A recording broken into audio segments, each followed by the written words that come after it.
عقلی باتیں سمجھانے کے لیے جو کہاوتیں کہی جاتی ہیں، جانوروں، پیڑ پودوں اور پتھروں کی زبان سے کہلوائی جانے والی جو کہانیاں گڑھی جاتی ہیں، ان کا مقصد اللہ کی مصلحت اور قدرت سمجھانا ہوتا ہے،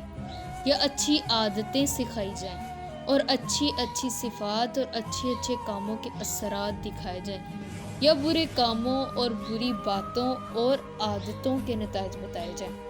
ایسی باتیں درست اور جائز ہونے میں کوئی شک نہیں ہو سکتا، بلکہ دانائی، وعظ و نصیحت کی باتیں کہانیوں کے ہی لباس میں پیش کی جا سکتی ہیں۔ چنانچہ یہ قدرتی بات ہے کہ نصیحت کہانی ہی کے ذریعے زیادہ اثر انداز ہوتی ہے۔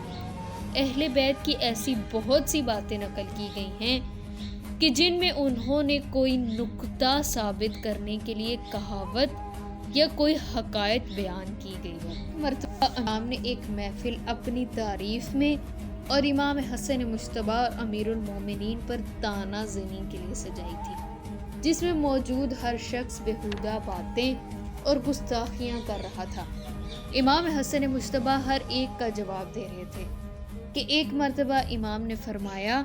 کہ تو اپنی اس حماقت کی وجہ سے، جو کہ قدرت کی طرف سے تجھے ملی ہے، یہ باتیں معلوم نہیں کر سکتا۔